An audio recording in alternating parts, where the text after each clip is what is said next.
सवाल क्या है, जरा सा एक बार सवाल को फिर से हम लोग समझते हैं। क्वेश्चन है the mean of a set of observation is X bar,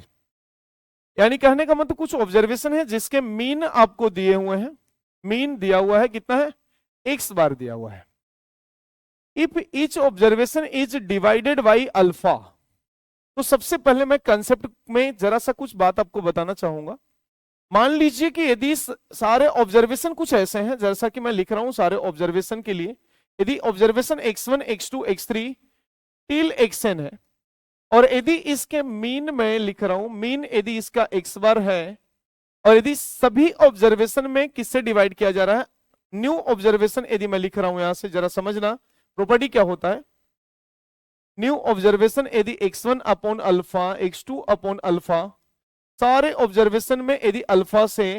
divide कर दिया गया, तो इसका न्यू जो ऑब्जर्वेशन का होगा मीन,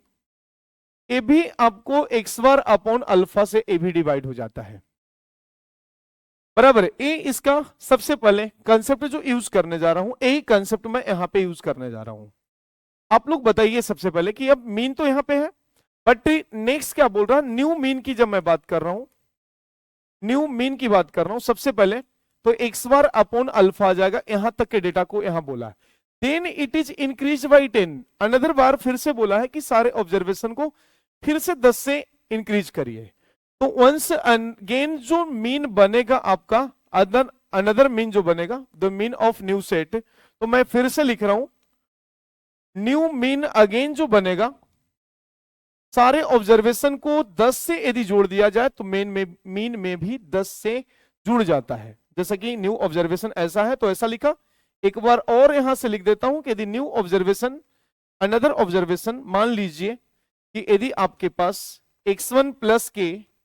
x2 प्लस के चलते रहेगा xn प्लस के, तो आप ये मानिए कि इसका ऑब्जर्वेशन आपका दिया हुआ है, तो इसके लिए न्यू मीन भी आपके लिए एक्स बार तो होगा ही, इसका एक्स बार था। और ध्यान रखना, इसको दूसरे नंबर पॉइंट में मैं बता रहा हूं, इसमें के जोड़ा गया सारे ऑब्जर्वेशन में, तो इसमें भी के जुड़ जाएगा, तो ऐसा ही इसमें प्लस 10 हो गया। अब इसके अकॉर्डिंग यदि आप बात करोगे तो न्यू आंसर यानी क्या हो जाएगा, एक्स बार तो रहेगा ही, प्लस 10 लैम्बडा लैम्बडा नहीं अल्फा हो जाएगा अपॉन अल्फा, क्योंकि अल्फा भी आपको दिया हुआ है, जीरो नहीं होनी चाहिए, डिनोमीटर जीरो नहीं होनी चाहिए। तो इसके अकॉर्डिंग जो भी आपके लिए आंसर आएगा, ये आपका ऑप्शन नंबर सी आंसर आएगा। Thank you.